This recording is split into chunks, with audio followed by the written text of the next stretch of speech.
আসসালামু আলাইকুম রহমতুল্লাহ বরকাত।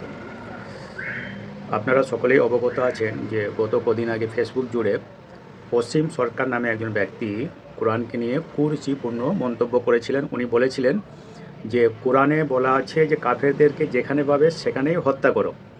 এভাবে সে বলতে চাইছে যে মুসলিম ব্যতীত পৃথিবীতে যত মানুষ বসবাস করে, ইসলাম ব্যতীত যত ধর্ম আছে, সবাই তার চোখে কাফের, আর যেখানেই পাবে তাদেরকে হত্যা করার কথা বলে এইভাবে মানুষকে সে উস্কানি দিতে লাগলো। তো আসল কনসেপ্টটা হচ্ছে, আসল বিষয়টা হচ্ছে যে এই যে অসীম সরকার যে এই কোরআনের এই আয়াতের কথা বলেছিলেন, সেই আয়াতটা কি আর কত নম্বর সূরাতে আছে আমরা ইনশাআল্লাহ আমরা জানব। সূরা তওবা আয়াত নম্বর 5-এ আল্লাহ সুবহানাহু ওয়া তাআলা এই আয়াত নাজিল করেছিলেন। সেখানে মুসলিমদের সঙ্গে এবং কাফেরদের সঙ্গে একটা চুক্তিবদ্ধ হয়েছিল যে বাইরে থেকে কোনো মানুষ তাদের উপরে যদি হামলা করে তাহলে তারা মুসলিমরা এবং কাফেররা মিলে তাদের সঙ্গে মোকাবিলা করবে। তো এই চুক্তিবদ্ধ হওয়ার পর কাফেররা কিন্তু মুসলমানদের সঙ্গে গদ্দারি করে আর বাইরের মানুষদের সঙ্গে কাফেররা মিশে গিয়ে মুসলমানদের উপরেই হামলা চালিয়ে দেয়। বুঝে গেল?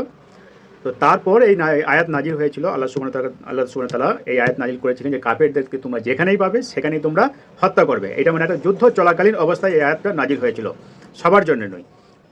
আয়াত নম্বর 6-তে সেখানে আবার স্পষ্ট বলে দেওয়া হচ্ছে যে যদি কাফেরদের মধ্যে থেকে তোমাদের কাছে যদি কেউ আশ্রয় প্রার্থনা করে, যদি আশ্রয় চায় বা যদি তারা মানে আল্লাহর প্রতি ঈমান আনে বা যদি তারা নামাজ কায়েম করে, যদি তারা যাকাত দেয়, তাহলে কিন্তু তাদের সঙ্গে তোমরা ন্যায় পরায়ণ করবে। হলো মূল কনসেপ্ট, যেটাকে আজকে এই সমস্ত এই মানুষের কাছে ভুল ব্যাখ্যা দিয়ে মানুষকে এইভাবে উত্তপ্ত করে আর মানুষের মধ্যে দাঙ্গা লাগাতে চাইছে।